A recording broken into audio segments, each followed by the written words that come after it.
Aleluia. Você pode se sentar nesse momento. Quero já convidar você a abrir sua Bíblia comigo no livro de Gênesis.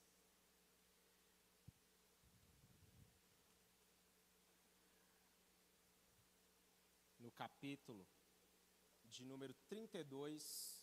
Gênesis, capítulo de número 32, a partir do verso de número 22. Se tiver com sua Bíblia aí, acompanhe, por favor. Gênesis, capítulo 32, a partir do verso de número 22. A Bíblia diz assim: Naquela noite, Jacó levantou-se, tomou suas 2 mulheres, suas 2 servas e seus 11 filhos para atravessar o lugar de passagem do Jaboque.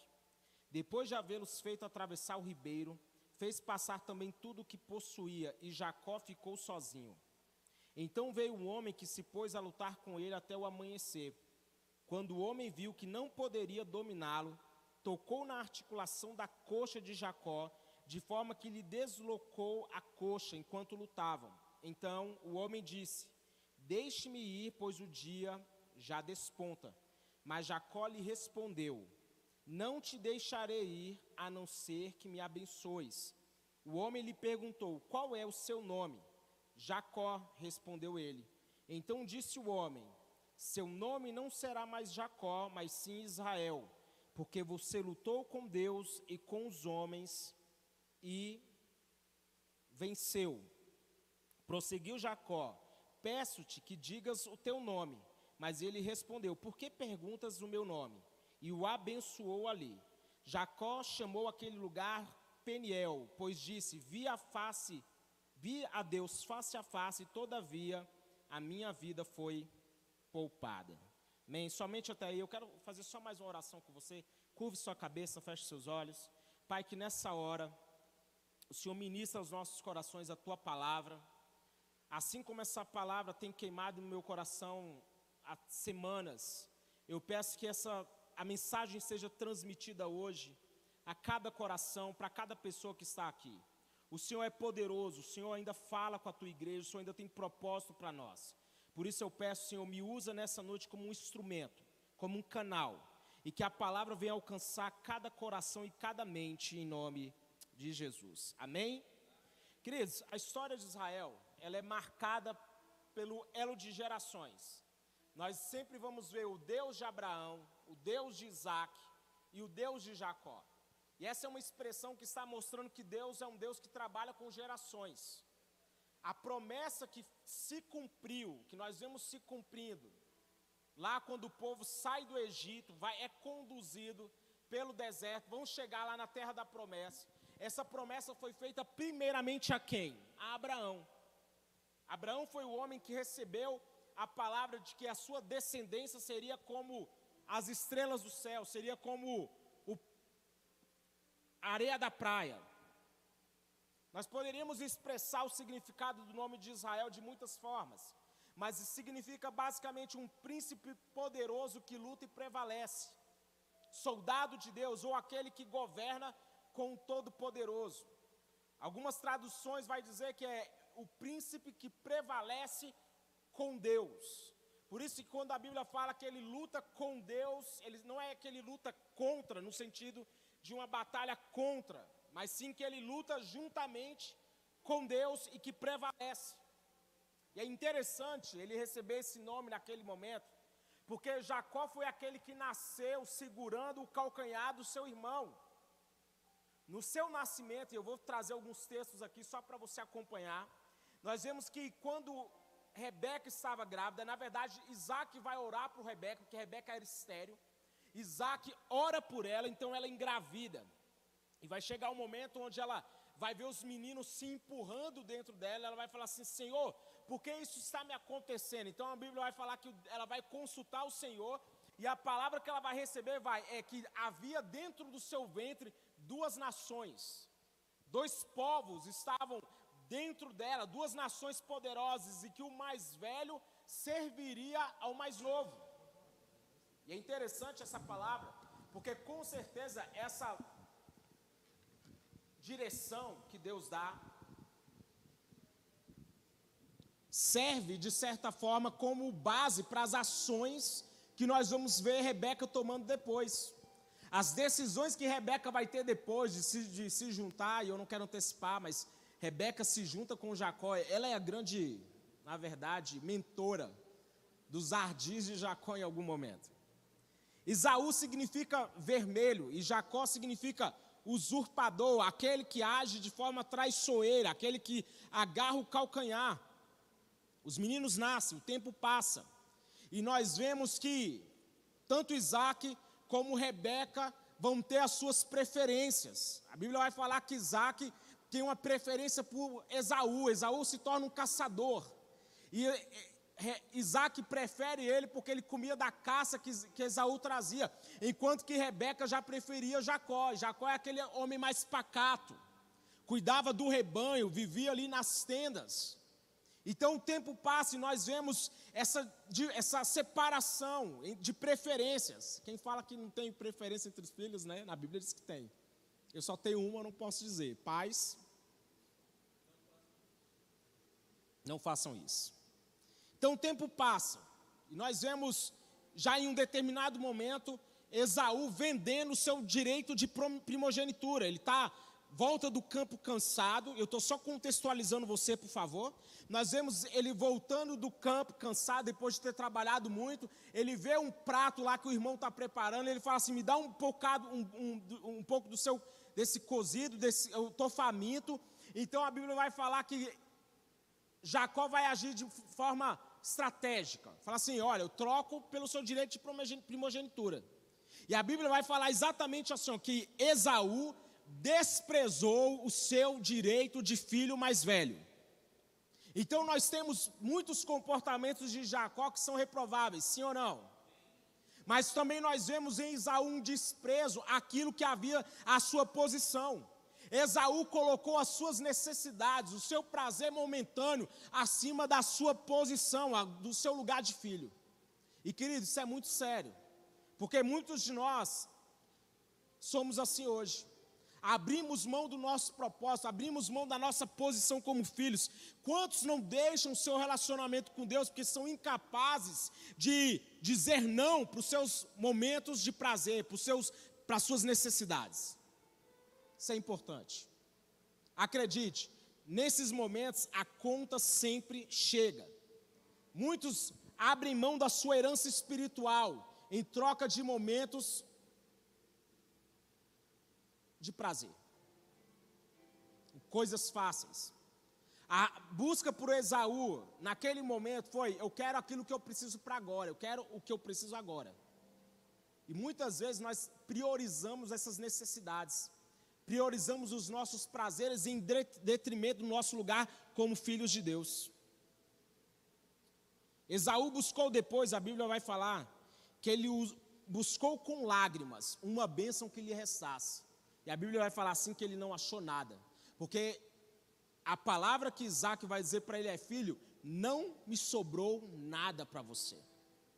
Tudo que eu podia liberar de bênção eu já dei para o seu irmão. Eu não tenho nada para te entregar mais. Esse texto me choca. Porque ele vai chorar amargamente. Mas ele não lembra que lá atrás ele já estava desprezando a posição dele como filho. Quantos estão entendendo aqui em nome de Jesus? Então, Jacó é esse homem pacato, no popular caseiro, um homem que gostava de ficar na tenda, mas que estava sempre em busca de uma vantagem, um jeito de sair ganhando. Você conhece alguém que sempre está achando um jeito de sair ganhando? Não importa a consequência, está sempre em busca de uma vantagem.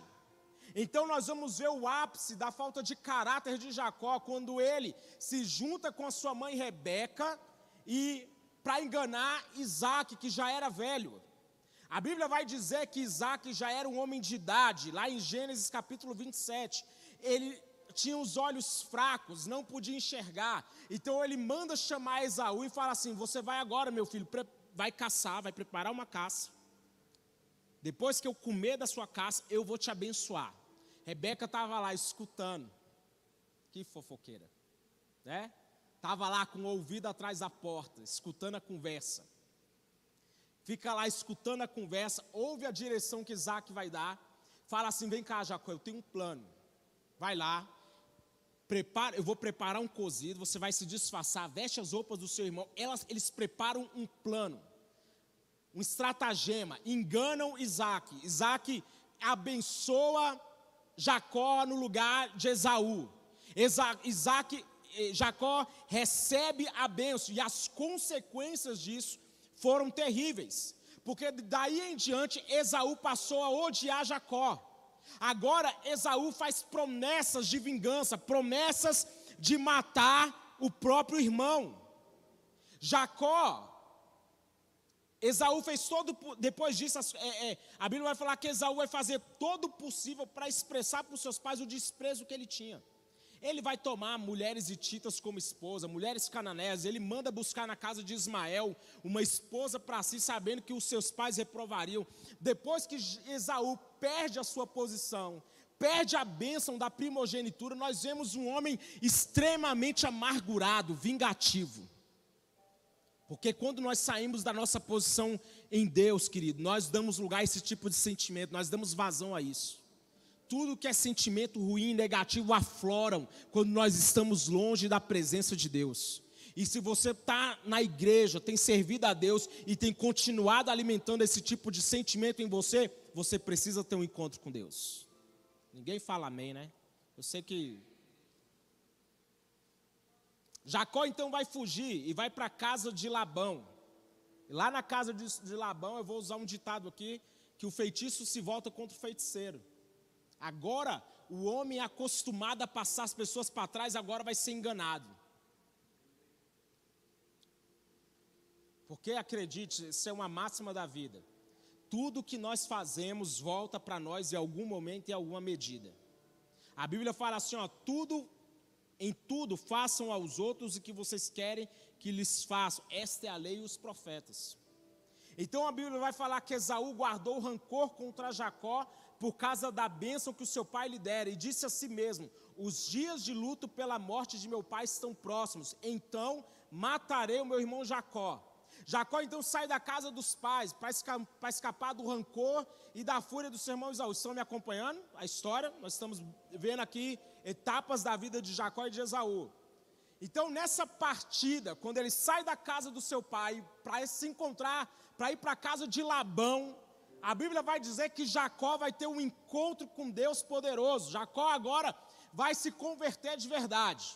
Agora ele é crente, ele foi no culto e o culto foi uma bênção. Ele agora, a Bíblia vai falar que ele vai num lugar, ele vai ter um sonho, ele vai ver uma escada onde anjos desciam e subiam. Então, pela primeira vez, nós vamos ver uma menção de Deus aparecendo para Jacó. A Bíblia fala assim, que ao lado dele estava o Senhor, que lhe disse: eu sou o Senhor, o Deus do seu pai Abraão e o Deus de Isaque.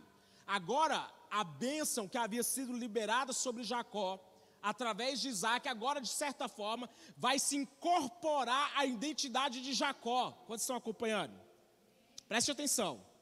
Agora, Jacó está recebendo a promessa, o elo de geração que ligou a promessa que havia sido liberada sobre Abraão, depois liberada sobre Isaque, agora estava sendo liberada de forma muito clara sobre Jacó. Ele tem esse encontro com Deus.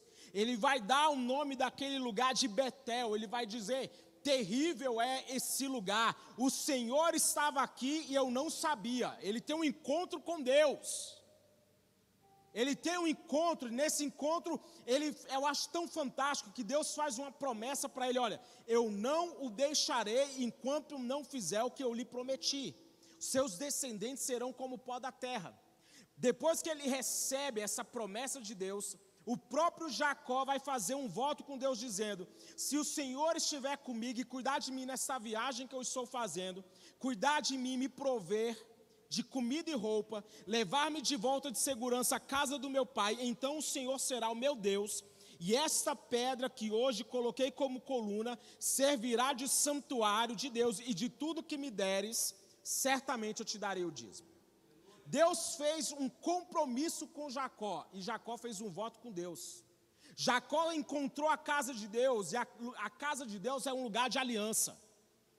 Vou repetir, a casa de Deus é um lugar de aliança. Nós não estamos num lugar comum, isso aqui não é um ambiente qualquer, esse aqui é um lugar de aliança. E essa é uma noite de nós renovarmos a nossa aliança com Deus, de fazer um compromisso de andar com Deus. Esse foi o voto que Jacó fez. Ei, faça um voto com Deus hoje. Senhor, eu faço um voto de andar na tua presença. Eu faço um voto de me santificar. Eu faço um voto nessa noite de obedecer a tua palavra. Eu faço um voto de seguir os teus princípios. Isso é o que Jacó fez. E um parêntese, ser dizimista é isso. É ser alguém que tem uma aliança com Deus. O princípio é esse. Jacó, ele faz esse voto, ele fala, de tudo que me deres, certamente eu te darei o dízimo. É um reconhecimento. Eu sei de onde eu estou saindo, e se Deus me conduziu até aqui, quando eu entrego o meu dízimo, eu estou dizendo, Senhor, eu sei que tudo que me trouxe até aqui, e tudo que eu possuo, foi o Senhor quem me deu.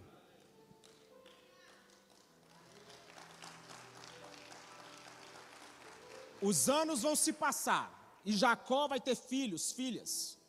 A Bíblia vai falar que ele vai se tornar poderoso. Gênesis capítulo 30, verso 43 diz assim: o homem ficou extremamente rico, tornando-se dono de grandes rebanhos, servos e servas, camelos e jumentas. O homem ficou o quê?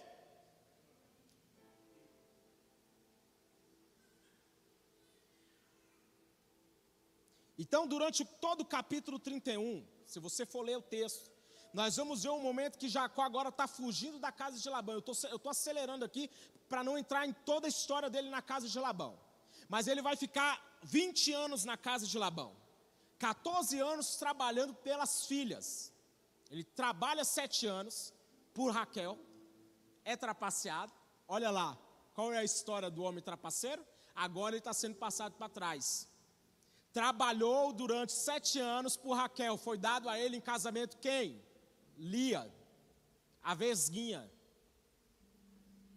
Tadinha, mas era vesga. Um olho no peixe, outro no gato. Né? A Bíblia fala que ela era uma mulher. A Bíblia está chamando ela de feia, né? De uma maneira educada. Então nós vemos agora ele casando com Lia. Depois disso, é dado a ele a Raquel como esposa. Preste atenção. Raquel foi dada primeiro ele trabalhou e recebeu Lia. Agora a ordem muda. Raquel já lhe é dada como esposa e ele vai trabalhar mais 7 para pagar Raquel. Entendam? E a Bíblia vai falar que Deus vai compensar. Isso é fantástico. Lia, por ser desprezada, recebeu de Deus uma compensação.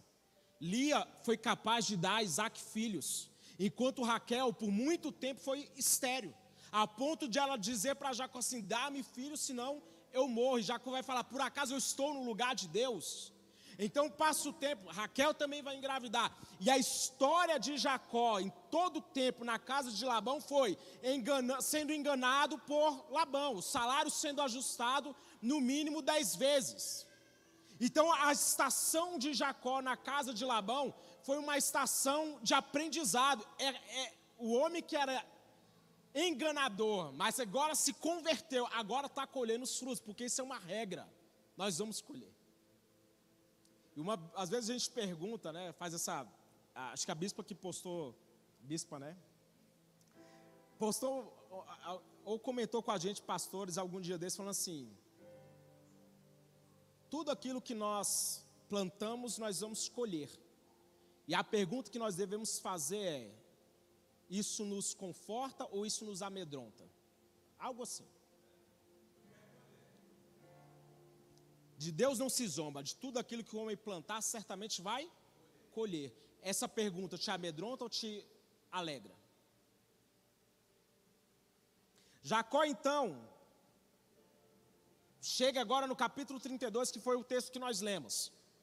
Ele faz sua caravana, sua esposa, seus bens atravessar. Ele os conduz na frente e ele fica sozinho. O homem que era tão apegado à posição, o homem que era tão apegado a ter bens, agora ele estava disposto a ficar sozinho para trás. E nesse momento que ele fica em vigília, aparece um anjo. E ele vai ter esse encontro poderoso. O anjo vai tocar na articulação dele, pedindo que ele o deixe, porque já iria amanhecer. Mas Jacó estava determinado até a sua história mudada. Jacó era aquele homem que se converteu, mas ele sabia que tinha coisas na vida dele que precisavam ser consertadas. Ele já tinha tido um encontro em Betel, ele já estava sendo um homem com temor a Deus, mas ele sabia que o passado dele ainda era muito vivo. Ele vai sair, preste atenção, ele sai da casa de Labão, fugindo, escondido. Tanto que Labão depois vai persegui-lo. Depois você lê o capítulo 31. Nós vemos que Jacó ainda tinha aquela atitude do rapaz enganador, traiçoeiro. Ele ainda carregava esse jeitinho de fazer as coisas. Quantos estão acompanhando isso aqui que eu estou dizendo em nome de Jesus? O anjo vai tocar na articulação dele. E agora, nós vemos capítulo 32, verso 27, o anjo pergunta assim: qual é o seu nome? E essa pergunta foi um ponto importante na história de Jacó, porque o seu nome carregava todo o significado da sua história até aquele momento. Até aquele momento a história dele era marcada por enganações, por planos, por ardis, seja ele enganando ou sendo enganado. Essa era a história da vida dele. E muitos de nós temos coisas assim na nossa vida que vão nos perseguindo, sim ou não? Alguns estereótipos, alguns rótulos, algumas coisas que nos marcaram, e fica muito difícil às vezes se desvencilhar desses adjetivos. Fulano é inconstante, mas Jacó estava disposto a lutar pela sua bênção, mas para isso ele precisava lidar com as coisas ao longo da vida que ele estava acostumado a varrer para debaixo do tapete. Para ele viver uma mudança, ele precisava lidar com as coisas que ele estava acostumado a ignorar. Queridos, entenda, você pode entrar ano e sair ano e ficar se perguntando por que a sua vida não muda. Muitos fazem essa pergunta. Mas a verdade é que enquanto nós não estivermos dispostos a enfrentar algumas coisas de frente, nós vamos ficar sempre vivendo os mesmos ciclos. Viver a vida como Jacó vivia. Ele ia lá, tinha o salário alterado. E Deus estava tão disposto a abençoar ele que quando Labão mudava as regras do jogo, Deus ia lá e abençoava Jacó de uma maneira diferente. Mas vocês entendem que essa característica na vida de Jacó estava sendo predominante? Desde a sua infância, desde a sua adolescência, os anos foram passando, mas essa natureza de enganar e ser enganado estava sempre acompanhando Jacó por onde ele fosse. Agora era um homem que já havia experimentado o favor de Deus em muitas coisas, mas ele ainda, como eu disse, ainda carregava algumas atitudes de um traiçoeiro. Ele foge durante a noite da casa de Labão. E muitos de nós estamos na igreja, vivemos o favor de Deus em muitos aspectos, mas ainda temos muitas coisas mal resolvidas na nossa vida. E tem que haver em nós uma disposição, fala comigo, disposição. Pessoas com mágoas, com ressentimentos, feridas abertas, pecados que não quer largar. Jacó fez uma confissão para o anjo. Quem é você? E ele tem que expressar: eu sou Jacó. Eu sou um homem que sempre agiu de forma traiçoeira. Eu sou uma pessoa que sempre buscou estar em vantagem. Mas agora ele estava vivendo um ponto de inflexão. Você quer viver um ponto de inflexão? Sabe o que é um ponto de inflexão? É um ponto de mudança. Quantos querem viver uma mudança extraordinária na sua vida? Então esteja disposto a reconhecer as suas debilidades. Esteja disposto a fazer confissões. Acredite, isso é libertador. Por isso que a Bíblia fala assim: conhecereis a verdade e a verdade vos libertará. É necessário, querido, deixar para trás as coisas que ficam nos amarrando, as coisas que ficam nos empecilhos, para você ir atrás do novo, para você mudar de fase. É preciso se desvencilhar. É preciso. Jaboque era um lugar de travessia, e uma mudança de vida de Jacó, na vida de Jacó estava acontecendo naquele momento. Mudanças são desconfortáveis. Quantos gostam de mudar? Queridos, mudar que eu digo de casa, endereço. Quantos mudam muito? Eu brincava que eu era nômade, né? A gente mora de aluguel, é assim, você está sempre mudando. Mas tinha uma época que eu mudava demais, até demais, né? E eu lembro quando eu era criança, mudar era algo bom. Eu gostava, achava o máximo. Aquela coisa de encaixotar tudo, aí chegava num lugar novo, quarto novo, e você montava tudo diferente do que era antes. Eu achava o máximo. O tempo foi passando, quando eu comecei a ter que eu fazer as minhas mudanças, a coisa mudou, né? Aí você começa a encaixotar suas coisas, você pensa assim, não, é pouca coisa. Aí você vai juntando, você vai arrumando, aí a gente vai notando o tanto de coisa que a gente guarda, sim ou não? Aquela blusa que você fala que eu vou voltar a usar, tá lá no guarda-roupa, vou voltar a usar, tem esperança. Vai ter bazar, mas aí você fica com esperança, não fecha mais, mas você fala assim, não. Tem umas que... Não, esse blazer aqui ainda vou usar ele ainda. Mas as mudanças, elas são desconfortáveis. Mudar é desconfortável. Quando você muda de emprego, é ou não é desconfortável? Quando você tem que mudar, de certa forma, a sua rotina por causa de alguma coisa, é ou não é desconfortável? Mudança é isso. Mas muitos de nós ficamos na mesmice, cumprindo uma cartilha religiosa. Ei, eu vou te perguntar se você está aqui essa noite só cumprindo uma cartilha religiosa. Eu vou te perguntar se você veio aqui essa noite porque você está acostumado a ter o seu domingo assim. Porque eu vou repetir, esse aqui não é um lugar comum. Esse lugar aqui é Betel, aqui é a casa de Deus. Tem anjos descendo e subindo nesse lugar. Tem bênção para ser liberada sobre a sua vida nesse lugar. Isso aqui é a casa do pão. Aqui tem alimento para a sua vida. Aqui tem o que te fortalece. Aqui não é um lugar comum. A igreja não é um lugar comum. Então, capítulo 32, verso 28. Então disse o homem: seu nome não será mais Jacó, mas sim Israel. Porque você lutou com Deus e com os homens e venceu. O anjo faz uma declaração nova a respeito de Jacó. Você não vai ser mais esse enganador, não vai ser mais esse o seu nome. Ele estava removendo a marca que havia sobre Jacó. Ei, eu quero profetizar isso hoje sobre a sua vida. Marcas estão sendo removidas da sua vida em nome de Jesus. Rótulos estão sendo removidos nessa noite. Se você estava acostumado a ser chamado de endividado, de inconstante, uma nova marca está sendo colocada sobre a sua vida essa noite, em nome de Jesus. Muitos querem ver a igreja como uma instituição que falhou em seu propósito. Mas eu vou falar uma coisa: aquilo que Deus tem para fazer nesse tempo, Ele vai fazer através da igreja. Porque se você olha para a igreja e só vê um plano que falhou, você não entendeu como Deus trabalha. Porque Deus não falhou no seu plano. E se você enxerga a igreja, eu já falei isso aqui uma vez, e se você enxerga a igreja como uma instituição que falhou em algum momento, você não entende que a igreja vai cumprir o propósito dela para o tempo que Deus estabeleceu. É através da igreja. Deus não fará outra coisa nessa terra senão através da igreja. Qual é a nossa marca? Porque por onde passamos, acredite, nós deixamos uma impressão. A pessoa chega no lugar, lá vem o que só sabe reclamar. Está vindo fulano que só sabe murmurar. Fofoqueiro. Lá vem o viciado, mentiroso. Muitos estereótipos podem ser feitos podem ter feito parte da nossa vida. Acredite, a nossa natureza humana é assim. Ao longo da vida, nós vamos tendo falhas.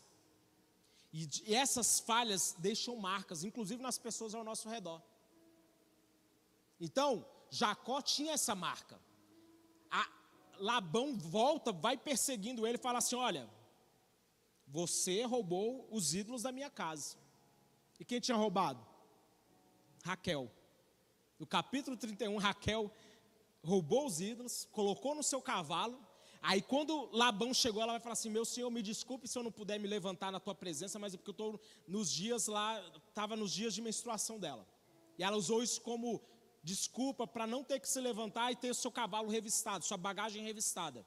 Mas a Bíblia vai falar que Labão vai revistar tudo atrás dos ídolos. E olha só, por que ele faz isso? Porque em Jacó havia um rótulo. Era uma marca de Jacó, era um traiçoeiro. Então, se sumiu foi ele. nem foi ele, mas levou a culpa. Por quê? Porque tinha uma marca. E assim é na nossa vida.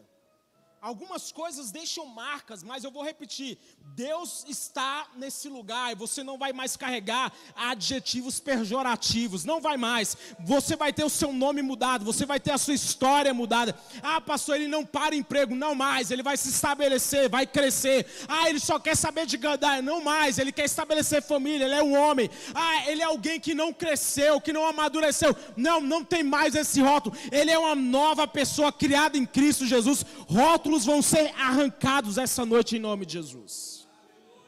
E como igreja, querido, nós vamos ser conhecidos como criativos, como pessoas verdadeiras, como pessoas honestas, como pessoas inovadoras, como bons pais, bons filhos. Essa é uma marca nossa. Sabe aquela coisa de crente ser mal visto? Assim, está repreendido. Verso 29, prosseguiu Jacó: peço-te que digas o teu nome.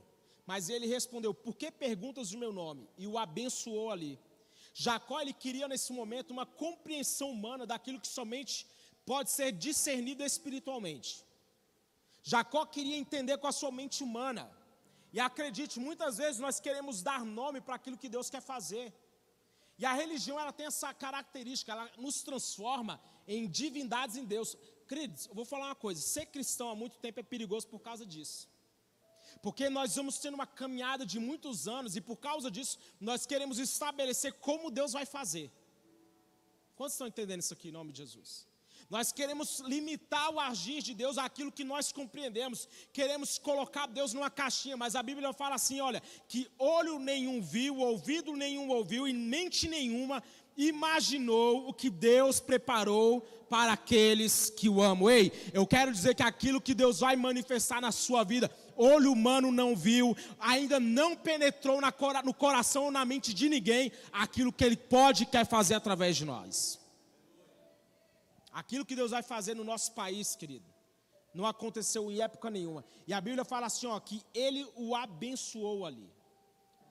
O abençoou. Você pode ser profeta agora sobre o seu irmão? Fala assim, eu te abençoo. Fala assim, eu abençoo a sua casa, eu abençoo os seus filhos, eu abençoo o seu local de trabalho, eu abençoo a sua escola. Ei, que você prospere em tudo aquilo que você fizer, que Deus prospere no seu trabalho, nos seus projetos, que Ele te prospere, que a bênção do Senhor esteja sobre a sua vida. Eu quero concluir, queridos. Jacó, depois desse encontro, ele vai chamar aquele lugar de Peniel, pois ele disse assim, olha, vi Deus face a face e a minha vida foi poupada. Val de Jaboque é um lugar de travessia. Fala comigo, travessia. Agora Israel deu àquele lugar o nome de Peniel, porque quando Deus toca nele, até a percepção que ele tinha das coisas mudou. Ele não via mais aquele lugar como o Val de Jaboque, agora é Peniel. Acredite, quando nós somos tocados por Deus, a nossa forma de enxergar, a nossa percepção das coisas mudam.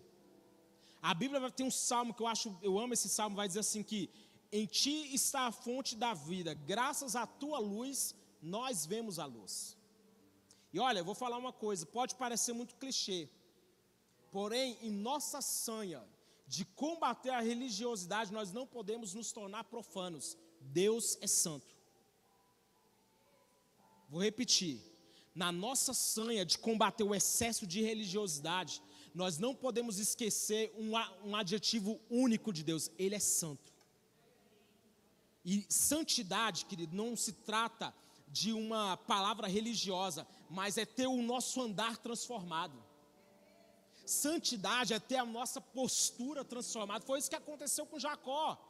Ele agora não é mais o mesmo, o jeito dele de andar mudou, a postura dele mudou, e isso tem que ser uma marca nossa. Quando nós estamos em Cristo, o nosso modo de andar deve mudar, nosso comportamento deve mudar, nossas palavras devem mudar. Como nós podemos dizer que estamos em Cristo e odiamos o nosso irmão? Como podemos dizer que amamos a Deus que não vemos, e quando odiamos a pessoa que vemos e que é feita a imagem de Deus?